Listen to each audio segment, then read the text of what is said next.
இந்த ஆவி மனிதனிலே நீங்கள் புது சிருஷ்டியாக மாற்றப்பட்டு, அந்த புது சிருஷ்டிக்கு இயேசு கொடுத்த பெயர் என்ன? தேவர்கள். சாதாரண நீதியை வைத்து தேவனிடத்தில் போக முடியாது. இயேசுவையே உங்களுக்கு நீதி ஆக்கிட்டாருங்க. எங்கே நீங்கள் தேவர்களாக இருக்கிறீர்கள்? உங்களுடைய ஆவி மனிதனிலே தேவர்களாக இருக்கிறீர்கள்.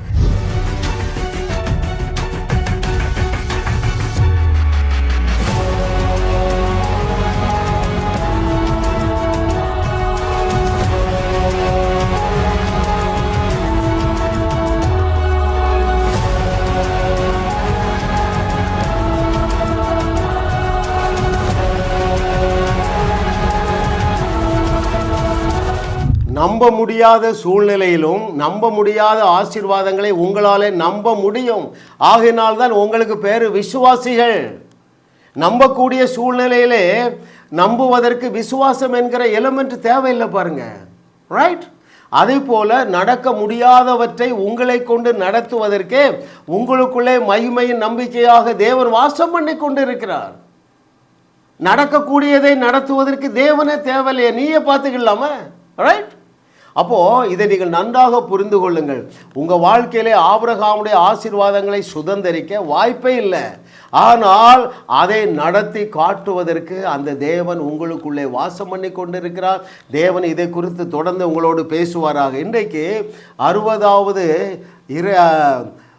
தேங்க்யூ லார்ட், அவருடைய அனந்த ஞானம், his sovereign wisdom out of 500. The 60th one is உங்கள் ஆவி மனிதனின் உன்னத நிலை. மிக முக்கியமான இந்த சத்தியத்தை நீங்கள் இன்றைக்கு அறிந்து கொள்ள போகிறீங்க. நீங்கள் யாரை போல வாழுவீர்கள்? பவுல் அப்போஸ்தலை போல உலகத்தை உலுக்குவீர்கள். ரைட்? அவன் எருசலேம் துவக்கி இல்லிரிக்க வரைக்கும் தான் உலுக்குனான். இன்றைக்கு இருக்கிற ஃபெசிலிட்டிஸ் அவனுக்கு இருந்தால் உலகத்தையே அவன் பிடிச்சிருப்பாங்க. நீங்கள் அதைத்தான் செய்ய போகிறீர்கள். ஏனென்றால் நீங்கள் சத்தியத்தை சரியாக அறிந்து கொள்ளுகிறீர்கள். பாருங்கள், நீங்கள் ஒரு சாதாரண மனுஷனே கிடையாதுங்க. இன்னொரு விதத்தில் சொல்ல போனால் நீங்கள் மனுஷனே கிடையாது. According to the word of Jesus Christ. இந்த அறிவு எங்கள் குடும்பத்திலே கிருபையாக எல்லாரும் பெற்றுக்கொண்டோம் பாருங்க. ஒரு நன்மையும் குறைவுபடாத வாழ்க்கையை கிருபையாக வாழுகிறோம். அது அவருடைய சுத்த கிருபை மாத்திரமல்ல, வையகத்தையும் வாழ வைத்து கொண்டு இருக்கிற நம்ம செய்தியை கிட்டத்தட்ட ஒரு 15 கண்ட்ரியில் உள்ளவங்க கேட்க ஆரம்பிச்சிட்டாங்க. சீக்கிரத்தில் தமிழில் இருந்து நாம் ஆங்கிலத்தில் வருகிறோம். ஆங்கிலத்தில் நம்முடைய செய்திகள் யூடியூப் சேனலில் சீக்கிரம் எதிர்பாருங்க. அதற்கு ஒரு செய்திக்கு 10,000 ரூபாய் வேண்டி இருக்குது. 10 செய்திகளை ஆங்கிலத்திலே நாம் வெளியிடுவதற்கு நமக்கு தேவை 1,00,000 ரூபாய். அருமையான தேவர்களே, நீங்கள் இதிலே பங்காளிகள் ஆகுங்கள். சத்தியத்தை நாம் உலகெங்கும் கொண்டு செல்ல வேண்டும். உங்களுடைய கரத்தினாலே எவ்வளவு விதைக்க முடியுமோ விதைங்க. இயேசுங்கிற அதிசய அற்புத நாமத்தினால நான் சொல்லுகிறேன், இந்த ஜாஸ் மினிஸ்ட்ரீஸில் நீங்கள் விதைக்கிற விதையானது 1000 மடங்காக பெருகி உங்களுக்கே வந்து அடையும் என்று கர்த்தர் சொல்லுகிறார். ஹல்லேலூயா, அவருடைய நாமத்திற்கே மகிமை உண்டாவதாக. ஓ தேங்க்யூ லார்ட். ஐயா, நாம் என்னவாக இருக்கிறோம் என்பதை அறிந்து கொண்ட தேவனுடைய பிள்ளைகளை மாத்திரம்தான் தேவனால் ஆசீர்வதிக்க முடிந்திருக்கிறது, தேவனால் பயன்படுத்த முடிந்திருக்கிறது. நான் சில உதாரணங்களை சொல்லும் பொழுது நீங்கள் அதை ஏற்றுக்கொண்டு தான் ஆவீர்கள். ரைட்? தங்களுடைய ஸ்டேட்டஸை அறிஞ்சவங்க காலேபு யோசுவாங்க தங்க ஸ்டேட்டஸை அறிஞ்சிருந்தாங்க. ஆகினாலே அவர்கள் என்ன முழங்கினார்கள்? நாம் அல்ல, அவர்களே நமக்கு இறையாவார்கள். ஓ தேங்க்யூ லார்ட். புதிய ஏற்பாட்டுக்கு வாங்க. பவுல், என்னை பலப்படுத்துகிற கிறிஸ்துவினாலே எல்லாவற்றையும் செய்ய எனக்கு பலன் உண்டு. ஹல்லேலூயா. ஏன் அவன் அதை சொன்னான் என்று சொல்லி தான் இன்றைக்கி நம்ம பாடம் கற்றுக்கொள்ள போகிறோம். அருமையான தேவர்களே, பாருங்கள், அங்கே 2 கொரிந்தியர் 5:17 நாம் எல்லாருக்கும் தெரியும் பாருங்க. ஒருவன் கிறிஸ்துவுக்குள்ளே இருந்தால் புது சிருஷ்டியாக இருக்கிறார், பழையவைகள் ஒளிந்து போயின, எல்லாம் புதிதாயிற்று. ரைட்? இது யாருக்கு வந்த வெளிப்பாடு? பவுல் அப்போஸ்தலனுக்கு வந்த வெளிப்பாடு. எது புதிதாயிற்று? அதான் முக்கியம். இன்னைக்கு மனிதன் 3 பகுதிகளாக இருக்கிறான். உலகமும் சபையும் 2 பகுதிகளை குறித்த நாலேஜில் தான் ஆப்ரேட் பண்ணுறாங்க. ஆத்துமா மனிதன். ஆத்துமா மனிதன் என்றால் சிந்திக்கிற மனுஷன், அதாவது எண்ணங்கள்.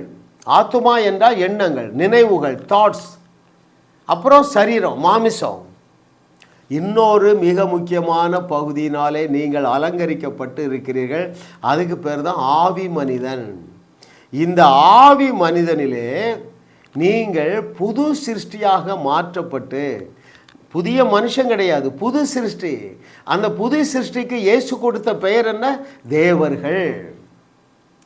வசனத்தை பெற்றுக்கொண்டவர்கள் தேவர்கள், சொன்னவர் இயேசு கிறிஸ்து. நீங்கள் தேவர்களாய் இருக்கிறீர்கள் என்கிறதை உங்கள் மனம் ஏற்றுக்கொள்ளவில்லை என்றால் நீங்கள் இயேசு கிறிஸ்துவை பொய்யர் ஆக்குகிறீர்கள். அந்த துணிகரமான பாவத்தை செய்யாதீர்கள். இயேசு சொன்னார் பாருங்க, யோவான் 10வது அதிகாரம் 34 மற்றும் 35வது வசனத்தை, தேவ வசனத்தை பெற்றுக்கொண்டவர்கள் தேவர்கள், இந்த வார்த்தை மாறாது என்பதை ஏற்றுக்கொள்ள முடிகிறதா? இப்போ கேள்வி, நான் இன்னும் பாவம் செய்கிறேனே, இன்னும் பொய் சொல்கிறேனே, எண்ணங்களில் தவறாக நினைவுகள் வந்து விடுகிறதே. அதுக்கு தான் இந்த பாடம். உங்கள் ஆவி மனிதனை குறித்து நீங்கள் சரியாக அறிந்து கொள்ளுவீர்கள் என்றால் நீங்கள் குற்ற உணர்வு அடையவே மாட்டீர்கள். விசுவாசத்திற்கு மிகப்பெரிய முதல் விரோதிய குற்ற உணர்வு தாங்க. நான் இதை செய்துட்டேனே, மறுபாலாரோட இச்சையோடு பார்த்துட்டேனே, ரைட், நான் காலையில் சரியாக முழங்கால் போடலையே. அருமையான தேவர்களே, உங்களுடைய கிரியைகளின் அடிப்படையினாலே நீங்கள் ஒரு நாளும் 1% கூட நீதிமான் ஆக முடியாது. But it's a by product. என்ன பை ப்ராடக்ட்? எப்போ நான் விசுவாசத்தினாலே என்னுடைய ஆவி மனிதனிலே அப்பழுக்கற்றவனாக இருக்கிறேன் என்கிற ஞானம் வந்ததுன்னா நீங்கள் நல்ல தேவனோடு உறவாடுவீர்கள். அதுதான் ஜெபம், ரைட்? அதுதான் ஜெபம். ஜெபம் செய்ய சிறந்த வழி. நீங்கள் அந்த புஸ்தகத்தை வாங்கவில்லை என்றால் நீங்கள் ஜெபத்திலே மிகவும் குறைவுள்ளவர்களாக இருப்பீர்கள்.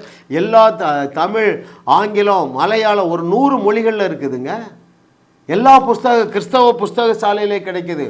அதைவிட முக்கியமான புஸ்தகம் ஆவி, ஆத்துமா, சரீரம். இதை குறித்து அறிஞ்சம் பாருங்க. என் வாழ்க்கையில் ஒரு நன்மையும் குறைபடலை, குற்ற உணர்வே கிடையாது. இச்சையாகிய பாவம் எனக்கு இன்னும் இருக்குதுங்க. என் கண்ணை தோண்டி போடணும்னு எனக்கு தேவையில்லை. ஏன்னா அவர் கண்ணை பிடிங்கிட்டாங்க. ஒரு பெண்ணை இச்சையோடு பார்த்தா விபச்சாரம் பண்ணியாச்சு. விபச்சாரம் பண்ண என்ன செய்யணும்? கல்லறிந்து கொல்ல வேண்டும். அவர் எனக்காக கொல்லப்பட்டு விட்டார். எனவே என்னுடைய சுத்த மனசாட்சி எதுவுமே கெடுக்க முடியாதுங்க. எப்பொழுதும் என்னுடைய விசுவாசம் விண்ணை தொட்டு கொண்டே இருக்கிறது. ஏனென்றால் ஆவி மனிதனிலே I have been perfectly perfected according to Hebrew 10:14. I am sanctified according to Hebrew 10:10. I am made God's righteousness according to Romans 5:1, Romans 8:30. குற்ற உணர்வே கிடையாதுங்க. பரிசுத்தத்தில் நல்லாக முன்னேறுகிறேன். அநேக கெட்ட எண்ணங்கள்லேருந்து எனக்கு விடுதலை. ஆனால் எனக்கு இன்னும் பூரண விடுதலை கிடைக்கல. ஆனால் நான் பூரணமாக்கப்பட்டு இருக்கிறேன் என்று ஒன்றல்ல 2 வசனங்கள் சொல்லுகின்றன. எபிரேயர் 10:14, கொலோசையர் 2:10. அப்படியே பிடிச்சிக்கிட்டாங்க. அந்த வசனம் என்னை ஆதிக்க செலுத்த வந்தது பாருங்க. விசுவாசம் எப்பொழுது கன்னாவே இருக்கிறது. திடீர்னு ஃபோன் வருது, ஐயா துடிச்சிட்டு இருக்காருயா, கேன்சர் கடைசி வியாதி. நான் பதஷ்டப்படுறதே இல்லை. ஒரு அம்மா ஏற்கனவே சொல்லியிருக்க பாருங்க, லண்டன்லேருந்து கூப்பிடுறாங்க. ஐயா 20 வருஷம் படுக்கையில் இருக்கையா. அந்த அம்மாவுடைய பதஷ்டம் என்ன தொடவே இல்லை. ஏன்? ஆண்டவர்கிட்ட சொல்லிட்டு, ஆண்டவரே என்னால் எலும்பெல்லாம் ஜெபம் பண்ண முடியாது, படுத்து கிடந்தே ஜெபம் பண்ண. அந்த மாதிரி டைம் தெரியாமல் கூப்பிட்டாங்க. இங்கே நைட்டில் மிட்-நைட் 2 o'clock, அங்கே டே டைம் பாருங்கள், கூப்பிட்டாங்க. ஒரே ஒரு வார்த்தை தான் சொன்னேன், சிஸ்டர் நீங்கள் இன்னைக்கு இல்லை 2000 வருஷத்துக்கு முன்னாலே என்ன செய்யிட்டீங்க, சுகமாயிட்டீங்கன்னு சொன்னாங்க. எழுந்தாங்க, நடந்தாங்க, குதிச்சாங்க. அடுத்த நாள் கூப்பிட்டு விசாரிக்காங்க பாருங்கள். ஹல்லேலூயா. உங்களுடைய ஆவி மனிதனிலே நீங்கள் ஒரு மனுஷனே கிடையாதுங்க, நீங்கள் தேவர்களாக இருக்கிறீர்கள். ஹல்லேலூயா.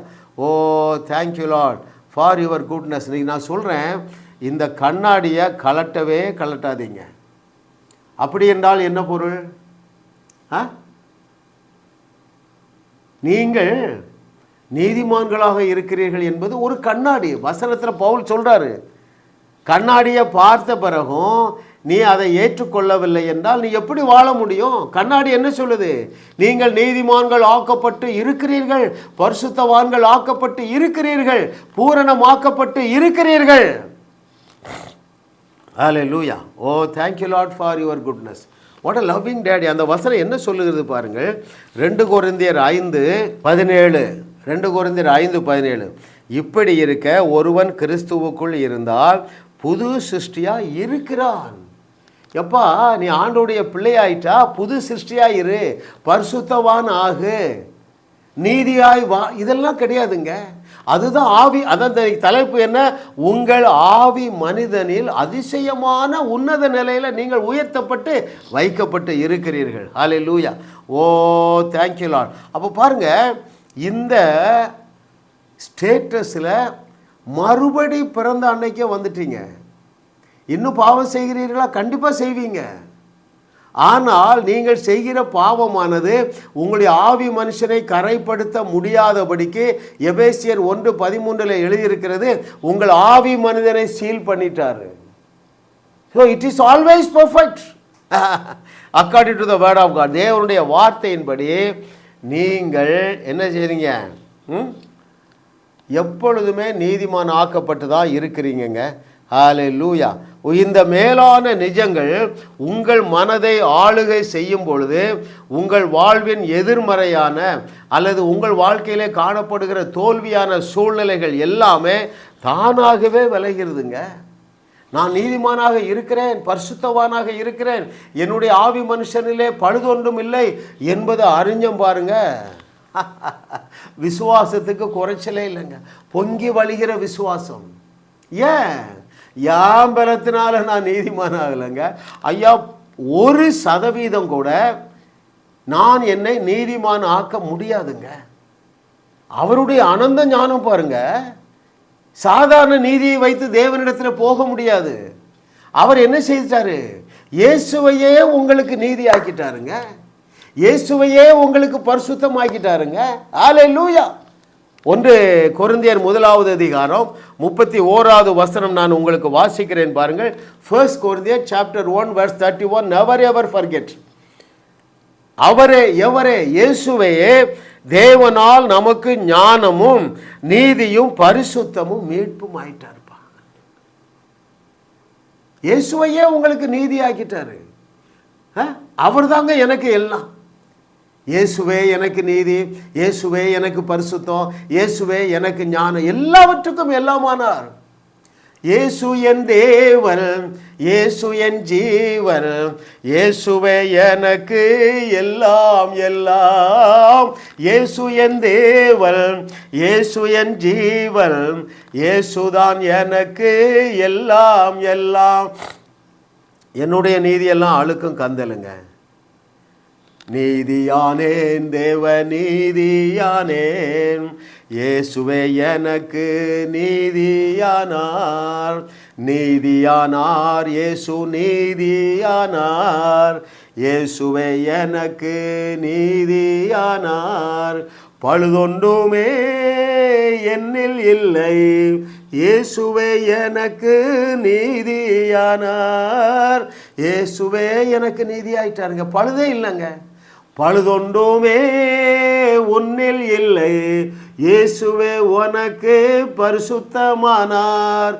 பழுதொன்றுமே உன்னில் இல்லை, இயேசுவே உனக்கு நீதியானார். இயேசுதான் தேவன், இயேசுவன் ஜீவன், இயேசுதான் உனக்கு எல்லாம் எல்லாம். எப்பா உன்னுடைய பிரயாசத்தினால 1% கூட நீ நீதிமானாக முடியாது, நீதிமான் ஆகக்கூடாது என்பதுதான் தேவனுடைய திட்டம். விசுவாசத்தினால் மாத்திரமே நீ நீதிமானாக முடியும். நீ விசுவாசியா இருக்கிறதுனால உன்னுடைய ஆவி மனுஷனில் எந்த அழுக்கு இல்லைங்க. நீங்கள் பரிபூர்ணமாக நீதிமானாக, பரிசுத்தவானாக, பரிசுத்தவாட்டியாக வாழ்ந்து கொண்டிருக்கிறாய். ஆகையினால்தான் இயேசு சொன்னாரு, நீங்கள் தேவர்களாக இருக்கிறீர்கள். ஹல்லேலூயா. ஐயா, 1 கொரிந்தியர் 1 24 வசனம் 31 வசனத்தை தான் யோவான் 10:34-35 இயேசு கிறிஸ்து டிஸ்கஸ் பண்றாருங்க. அவரு ப்ரொனவுன்ஸ் பண்றாரு. Hallelujah. Oh, thank you Lord for your goodness. தங்கள் ஆவி மனிதனிலே எந்த அளவுக்கு தகுதியாக்கப்பட்டிருக்கிறார்கள் என்கிற சத்தியத்தை அறியாத நல்ல கிறிஸ்தவர்கள் எண்ணற்றோர் இருக்கிறார்கள். அவர்கள் தங்களுடைய வாழ்க்கையிலே வாக்குத்தத்தம் பண்ணப்பட்டுள்ள எந்த ஆசீர்வாதங்களை ருசி பார்க்கவில்லை. கர்த்தர் நல்லவர் என்று ருசி பார்க்கவில்லை. எந்த சத்தியத்தை அறியல? ஆவியான தேவன் ஆவியான மனுஷனை தான் பார்க்கிறாரு. அந்த மனுஷனில் எந்த பழுதும் இல்லை என்கிற சத்தியத்தை அறியாதவர்கள் தேவ நன்மைக்கு அந்நியர்களாய் இருக்கிறார்கள் என்று பவுல் சொல்றாருங்க. எஸ், உங்களால் தேவனை விசுவாசிக்க முடியாது. ஏனென்றால் சுயநீதியையே நீங்கள் சிந்திப்பீங்க. நான் இன்னும் ஒரு நாள் வருது, நான் ரொம்ப நல்லா ஜெபம் பண்ணி ஆண்டவரை பிரியப்படுத்தி எல்லாவற்றையும் பெற்றுக்கொள்ளுவேன், அது மனித நீதி. ரைட்? பவுல் அந்த 2 நீதியை குறித்து அழகாக எழுதுகிறார் பாருங்கள். ஒரு வசனத்தை நான் உங்களுக்கு வாசிக்கிறேன். ரோமர் 10 2, 3 மற்றும் 4 வசனங்களே நான் உங்களுக்கு வாசிக்கட்டுமா? ஏன் நீங்கள் தேவனுடைய ஆசீர்வாதங்களுக்கு அந்நியர்களாக இருக்கிறீர்கள் என்கிறத நம்ம பார்க்கிறோம் பாருங்க. அநேகர் ஆரோக்கியத்திற்கு அந்நியர்களாக இருக்கிறீர்கள், ஆபிரகாமுடைய செழிப்புக்கு அந்நியர்களாக இருக்கிறீர்கள், குடும்ப சமாதானத்துக்கு அந்நியர்களாக இருக்கிறீர்கள், குழந்தை பாக்கியத்திற்கு அந்நியர்களாக இருக்கிறீர்கள். ஏன்? நீங்க மனித நீதியையே தேடி போறீங்க. ரோமர் 10 2, 3, 4 வசனங்கள். தேவனை பற்றி அவர்களுக்கு வைராக்கியம் உண்டென்று அவர்களை குறித்து சாட்சி சொல்லுகிறேன். ஆகிலும் அது அறிவுக்கேற்ற வைராக்கியம் அல்ல. எப்படி என்றால், அவர்கள் தேவ நீதியை அறியாமல் தங்கள் சுய நீதியை நிலைநிறுத்த தேடுகிறபடியால் தேவ நீதிக்கு கீழ்ப்படியாது இருக்கிறார்கள். அதாவது விசுவாசத்தினால் மாத்திரம் அவர் பெற்றுக்கொண்டிருக்கிற தேவ நீதியை ஏற்றுக்கொள்ளுகிறதில்லை. 4 வசனம், விசுவாசிக்கிற எவனுக்கும் நீதி உண்டாகும்படியாக கிறிஸ்து நியாயப்பிரமாணத்தின் முடிவாய் இருக்கிறார். நீ விசுவாசி தானே, உனக்கு நியாயப்பிரமாணத்துக்கு சம்பந்தம் கிடையாது. விசுவாசத்தினால் மாத்திரம்தான் நீ நீதிமானாக முடியும். நீ நீதிமான் ஆக்கப்பட்டு இருக்கிறாய் உன்னுடைய ஆவி மனிதனிலே. இதை நீ அறிந்து புரிந்து கொள்ளுவாய் என்றால் உன்னுடைய வாழ்க்கையிலே ஒரு நன்மையும் குறைபடாது. இல்லை என்றால் உனக்கு தேவனிடத்திலிருந்து எந்த நன்மையும் வராது. அருமையான தேவர்களே, முக்கியமான ட்ரூத்தை ஆவியானவர் நமக்கு கற்றுத்தருகிறார் பாருங்கள். அநேக குடும்பங்களில் அன்பு இல்லை, ஐக்கியம் இல்லை, ஐஸ்வர்யம் இல்லை. ஆனால் தேவனுடைய விருப்பம் என்ன? பூமி தாங்க முடியாத ஆபிரகாமுடைய ஆசீர்வாதங்களினால் உங்கள் ஒவ்வொருவரையும் அலங்கரிக்க அவர் ஆசையாக இருக்கிறார். நீ அப்படிப்பட்ட ஒரு செழிப்பான, ஒரு சமாதானமான, ஒரு குதூகலமான வாழ்க்கையை நீ அனுபவித்தால், எரேமியா 33:9 சொல்றார் பாருங்க, அது எனக்கு மகிழ்ச்சி, கீர்த்தி, புகழ்ச்சி. உனக்கு என்னது? மகிழ்ச்சி, கீர்த்தி, புகழ்ச்சி. சிலுவையிலே நடந்து முடிந்தவற்றை அறியாத ஊழியர்கள் தான் 99%. 2000 ஆண்டுகள் ஆகியும் இந்தியாவில் ஏன் சுவிசேஷம் பரவவில்லை? நீதியை நீங்கள் போதிக்கிறீங்க, அவ்வளோ பேர் குற்ற உணர்வில் கிடக்கிறான். ஒரு போதகரும் நானும் பேசி கொண்டிருந்தேன் பாருங்க. பிரதர், நான் இந்து மார்க்கத்தில் இருந்தேன் பிரதர், அப்போ கூட நல்ல மனசாட்சியோட இருந்தேன், பெந்தேகோஸ்தே சபைக்கு போனேன், என்னைய குற்றவாளி ஆக்கிட்டாங்க. சதா குற்ற உணர்வு. குற்ற உணர்வு தான் விசுவாசத்திற்கு முதல் விரோதி, முதல் துரோகி. கண்டுபிடிக்கிறவர்கள் பாக்கியவாள். எக்காரணத்தை கொண்டு குற்ற உணர்வை அடையாதீங்க. எஸ், உங்களால் அந்த பாவத்திலிருந்து வெளியே வர முடியாது. ஹல்லேலூயா. எப்போ வெளியே வர முடியும் தெரியுமா?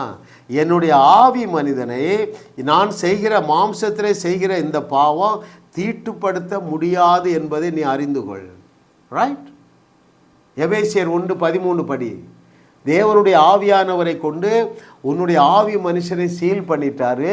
நீங்கள் செய்கிற காரியத்தினாலே அதை முதிர்ச்சி அடையவும் செய்ய முடியாது. நான் நல்லா ஜெபம் பண்ணுறேன், என் பரிசுத்தத்தில் இன்னும் கூடுகிறேன் கிடையாதுங்க. நீங்கள் பரிசுத்தமாக்கப்பட்டு இருக்கிறீர்கள். எபிரேயர் 10:10. எந்த அளவு நீங்கள் பரிசுத்தமாக்கப்பட்டு இருக்கிறீர்கள் சொல்லட்டுமா? எந்த அளவு நீங்கள் பரிபூர்ணமாக்கப்பட்டு இருக்கிறீர்கள் என்று சொல்லவா? எந்த அளவு நீங்கள் நீதிமான்கள் ஆக்கப்பட்டு இருக்கிறீர்கள் என்று சொல்லவா? இயேசு கிறிஸ்துவுடைய வார்த்தையிலிருந்து சொல்லுகிறேன். நீங்கள் தேவர்களாக இருக்கிறீர்கள். இதைத்தான் அங்கே 1 யோவான் 4:17 யோவான் பஞ்சு பண்ணுறாரு பாருங்க.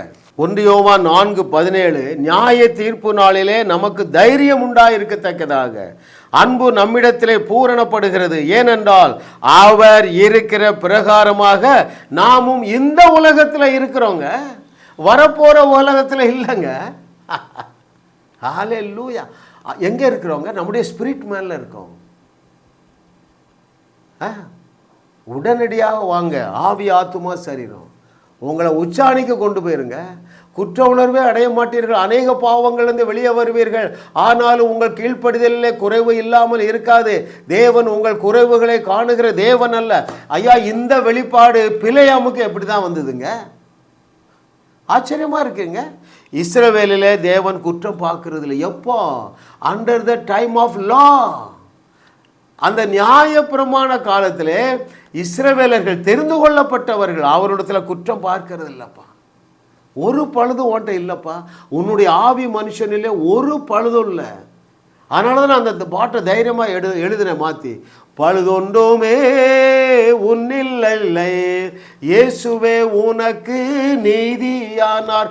எப்பா, தேவன் உனக்கு நீதியை தரல, இயேசுவையே நீதியாக்கிட்டாருப்பா. நீ ஏன் இன்னும் பாவி, நான் பாவி என்று பாவி தூசி துரும்பு நீ இதை சொன்னியன்னா சாபத்தை விரும்புகிறாய், அதை பாடினால் நீ சாபத்தை விரும்புகிறாய். கர்த்தரே உனக்கு கை கொடுக்க மாட்டார்ப்பா. சத்தியத்தை அறிய வேண்டியது உன் பொறுப்பு. முதல் பெற்றோர் எந்த சத்தியத்தை அறியவில்லை? நாங்கள் தேவர்களைப் போலதான் இருக்கிறோம் என்கிற சத்தியத்தை அறியவில்லை. இன்றைய மதம் எதை அறியவில்லை? அவர்கள் தேவனைப் போலதான் இருந்தார்கள், நாங்கள் தேவர்களாக இருக்கிறோம் என்பதை அறியவில்லை. அவங்களுக்கு எழுதி கொடுக்கலங்க. ஆதாமுக்கும் ஏவாளுக்கும், எப்பா நீங்கள் என்னுடைய சாயலில் இருக்கிறீங்க, என்னுடைய ரூபத்தில் இருக்கிறீங்க, உங்களுக்கு ஆளுகை, பூமியின் மேலே ஆளுகை இருக்கு, எழுதி கொடுக்கலங்க. உனக்கு எனக்கு எழுதி கொடுத்துருக்கிறார, நடுத்தரில் நிற்கலாமா? அவர் சொல்றாரு, எனக்கு என்னப்பா இருக்கு, உன் வாழ்க்கையை பார்த்தா நித்தமும் இடைவிடாமல் என் நாமம் தூஷிக்கப்படுகிறது. எனக்கு ஆசாப் மேலே ஒரு கோபம் உண்டுங்க. சொன்னபடி தானே நடக்கும்னு சொன்னார். அவன் சொல்லிட்டு போயிட்டான், நீங்கள்லாம் மனிதர்கள் கிடையாது, ஆனால் நீங்கள் இதை ஏற்றுக்கொள்ள மாட்டீங்க, மனிதனை போல தான் சாவிங்கன்னு சொல்லிட்டா. இப்போ அதுதான் நடக்குது. பரலோகத்துக்கு போன பிறகு அவனை மூஞ்சில் குடுத்துன்னு வச்சுருக்கேன். வாசிக்கட்டுமா அதை உங்களுக்கு? சங்கீதம் 82க்கு வாங்கலாம். சங்கீதம் 82 6 மற்றும் 7வது வசனங்கள் முக்கியமான வசனங்களுங்க. பிசாசுக்கு பஞ்சு பண்ணுறவ அப்பலே போசாத்தானே, நான் தேவனாக இருக்கிறேன். நம்முடைய முதல் பெற்றோரை ஏமாந்தாங்க. எப்படி? நீங்க தேவர்களைப் போலதான் இருக்கிறீர்கள் என்றா உள்ள போகல, வேறு கொள்ளவில்லை, அந்த வார்த்தை மாம்சமாகவில்லை. வாசிங்க 82 6 7. நீங்கள் தேவர்கள் என்றும் நீங்கள் எல்லாரும் உன்னதமானவரின் மக்கள் என்றும் நான் சொல்லி இருந்தேன். அப்படி என்றால் என்ன பொருள்? ஒரு சிங்கத்துக்கு என்ன குட்டி தான் பிறக்குங்க? சிங்கம் தான் பிறக்கும். சிங்க குட்டி தானே பிறக்கும். புலிக்கு புலி தான் பிறக்கும். உன்னுடைய தகப்பன் தேவனா இருக்கிறதுனால நீ தேவன். சங்கீதம் 82 6. நீங்கள் தேவர்கள் என்றும் நீங்கள் எல்லாரும் உன்னதமானவரின் மக்கள் என்றும் நான் சொல்லியிருந்தேன். 7வது வசனம், ஆனாலும் நீங்கள் மனுஷனை போல செத்து லோக பிரபுக்களில் ஒருவனை போல விழுந்து போவீர்கள். ஆணி அடிச்சிட்டான், இப்படிதான் நீ நாசமா போவான்னு சொல்லிட்டான் பாருங்க. நல்லா சொல்லியிருக்கலாம்ல, அவன் சொன்னதானே இன்னைக்கு நடக்குது. அந்த பிராக்கெட்டில் பாருங்க, ஆசாபின் சங்கீதம். அருமையான தேவர்கள், இதைத்தான் பிலாத்துடைய அரண்மனையில் இயேசு கிறிஸ்து கோட்டு பண்றாருங்க. தேவ வசனத்தை பெற்றுக்கொண்டவர்கள் என்று மாத்திரம் அவர் சொல்லவில்லை. இந்த வார்த்தை தவறாது. எங்கே நீங்கள் தேவர்களாக இருக்கிறீர்கள்? உங்களுடைய ஆவி மனிதனிலே தேவர்களாக இருக்கிறீர்கள். இந்த சத்தியம் எனக்கு வெளிப்பாடாக வந்தது பாருங்க, அல்லது இந்த வார்த்தை எனக்கு மாம்சமானது பாருங்க. ஒருவனையும் விடுறதில்லை, ஒரு வியாதிக்காரனையும் விடுறதில்லை, ஒரு கடன்காரனையும் விடுகிறதில்லை, எந்த ஒரு கேன்சர்காரனையும் சுகமாக்காமல் விடுகிறதில்லை. நீ காலையில் ஒரு ஃபோனு, ஐயா எங்கள் பேத்தியை கூப்பிட்டு போகிறாங்க ஐயா மியாட் ஹாஸ்பிட்டலுக்கு, இருதயத்தில் ஒரு ஓட்டை இருக்குதான், அவளை பேச சொல்லுமா. அவள் கூட்ட பாருங்க மியாட்டில் இருந்து, அங்கிள் திரும்ப தான் டெஸ்ட் பண்ண போகிறோம், என்னம்மா பிரச்சனை? என் மகளுக்கு ஆட்டில் ஓட்ட, நெஞ்சில் கை வைமா. தலை போசாத்தானே இயேசுவின் நாமத்தினால இப்பொழுதே, அந்த குழந்தை பேர் ஏதோ சொன்னாங்க மறந்துட்டு பாருங்க, இப்பொழுதே இந்த பையனுக்கு புதிய ஹார்ட் உண்டாவதாக என்று சொல்லிட்டேங்க. நான் சொன்னபடி தான் நடக்குங்க. ஏன்? நான் தேவனாக இருக்கிறேன். எனக்கு சர்டிஃபிகேட் கொடுத்தது எந்த பல்கலைக்கழகம் இல்லைங்க. பரலோகம் எனக்கு சர்டிஃபிகேட் கொடுத்துட்டு யார் மூலமா? இயேசு கிறிஸ்து மூலமாக. மனிதனாக வாழ முடியுமா? சாதாரண வாழ்க்கை இல்லைங்க. தேவனை போல தான் நீங்கள் வாழ முடியும். இயேசு கிறிஸ்துவை எந்த பிரச்சனையும் தொட முடியல. ரைட்? 3 முறை எழுதியிருக்குங்க சுவிசேஷ புஸ்தகங்களில். அவரை பிடிக்க எல்லாரும் வரும்பொழுது இங்கே மறைஞ்சு இன்னொரு இடத்துல தோண்டிடுவார். அவர் தான் என்ன சொன்னார்? நான் செய்ததை விட பெரிய கிரியைகளை செய்ய முடியும். ஹல்லேலூயா. என்னுடைய மக கலிஃபோர்னியாவில் இருக்கிறேன். நான் விசுவாசிக்கிறேங்க. நான் ஒரு நாள் ராத்திரி 10 மணிக்கு அங்கே போயிட்டு காலையில் 5 மணிக்கு இங்கே வந்துடுவேன். இயேசு செய்த கிரியைகளை நானும் செய்வேன், அதை விட பெரிய கிரியை நானும் செய்வேன். இயேசு செய்த கிரியைகளை நீயும் செய்வாய், அதை விட பெரிய கிரியை நாளும் செய்வாய். ஒவ்வொரு நாளும் சூப்பர் நேச்சுரல் லைஃப் தாங்க. அந்த வெளிச்சத்துக்குள்ளே வாங்கங்க. குதூகலமான வாழ்க்கை, கொண்டாட்டம் நிறைந்த வாழ்க்கை, கனம் நிறைந்த வாழ்க்கை, பொருள் நிறைந்த வாழ்க்கை, ஆனந்தம் நிறைந்த வாழ்க்கை. நீங்கள் ஆனந்தமாக வாழ வேண்டும் என்றுங்க ஒரு 50 வசனம் அதுக்கு ரிலேட்டடாக இருக்குங்க. எப்போ ஆனந்தமயமாக வாழ முடியும்? இயேசு கிறிஸ்து செய்தது போல செய்து அதை விட பெரிய அற்புதங்களை செய்யணும். ராஜாக்கள் எப்பொழுது உங்களை தேடி வருவார்கள்? நீங்கள் இயேசு கிறிஸ்துவை போல அற்புதம் செய்யும் பொழுது. எப்பொழுது நீங்கள் இயேசு கிறிஸ்துவை போல அற்புதம் செய்வீர்கள்? நீங்கள் இயேசுவாகவே வலம் வந்து கொண்டு இருக்கிறீர்கள் என்பதை ஏற்றுக்கொள்ளும் பொழுது. ஹல்லேலூயா. இவை எல்லாமே உங்களுடைய ஆவி மனுஷன்ல நடந்திருக்குங்க. இதை அறிந்து கொண்டவர்கள் உலகத்தை உலுக்கி இருக்கிறார்கள். பவுலுக்கு வந்த வெளிப்பாடுக்காக நான் ஆண்டவரை ஸ்தோத்தரிக்கிறேன். அதே போல 21வது நூற்றாண்டின் பவுலாக ஆண்ட்ரூ உமக்கு கொலராடோ அமெரிக்காவில் இருக்கார் பாருங்க. பாப்பா கர்த்தரை தெய்வமாக கொண்ட நான் பாக்கியவான் என்பதே அவருடைய பைபிள் காலேஜில் போனவர் தான் அறிஞ்சங்க. ஹல்லேலூயா. தேங்க்யூலா. நீங்கள் எந்த தேசத்தில் இருக்கிறீங்கங்க? Carries Bible college. நீங்கள் ஆன்லைனில் படிங்க. சீரியஸாக எடுங்கங்க. நீங்கள் செழிப்பாகணும், என் கடன் பிரச்சனைலேருந்து வெளியே வரணும்னு சீரியஸாக இருக்கீங்களா? இந்த சத்தியத்தை அறிய சீரியஸாக இருங்க. நீங்கள் சீர்முகி வாழ்க்கை வாழுவீர்கள். தேவனை போல எல்லா பிரச்சனைகளுக்கும் முற்றுப்புள்ளி வைப்பீர்கள். நீங்களும் வாழுவீர்கள், வையகத்தையும் வாழ வைப்பீர்கள். ஆமென். ஜாஸ் மினிஸ்ட்ரி செய்திகள் மூலமாக நீங்கள் ஆசீர்வதிக்கப்பட்டிருக்கிறீர்கள். நீங்கள் இந்த ஊழியத்தோடு கைகோர்க்கும்படியாக உங்களை அழைக்கிறோம். நீங்கள் காணிக்கை விதைக்கக்கூடிய நல்ல நிலமாக ஜாஸ் மினிஸ்ட்ரிஸ் இருக்கிறது. விசுவாசத்தோடு உற்சாகமாக பெருக விதையுங்கள். தேவன் உங்களை 1000 மடங்கு பெருக செய்வார். வாரந்தோறும் சென்னை முகப்பேரில் நடைபெறும் கிங்ஸ் அண்ட் குயின்ஸ் அசம்பிளி ஞாயிறு ஆராதனைக்கு அன்புடன் அழைக்கிறோம். சத்தியத்தை சரியாக அறிந்து வெற்றி வாழ்க்கை வாழுவீர்கள். சென்னையில் உள்ள உங்கள் நண்பர்கள் உறவினர்களையும் 3 மாதங்கள் தொடர்ந்து வரும்படியாக உற்சாகப்படுத்துங்கள். முற்றிலும் ஜெயமான வாழ்க்கை வாழுவார்கள். உங்களையும் வாழ வைத்து உங்கள் மூலம் உலகத்தையும் வாழ வைக்கவே தேவன் எங்களை கிருபையாக அழைத்துள்ளார். விடுதலை பெறவும் சுகத்தை அனுபவிக்கவும் தொலைபேசியில் எங்களோடு தொடர்பு கொள்ளுங்கள். ஜாஸ் மினிஸ்ட்ரீஸ் யூடியூப் சேனலில் தொடர்ந்து செய்திகளை கேளுங்கள். சப்ஸ்கிரைப் செய்யுங்கள். வீடியோக்களை லைக் செய்து பலரோடும் பகிர்ந்து கொள்ளுங்கள். அவர்களும் ஆசீர்வதிக்கப்படட்டும்.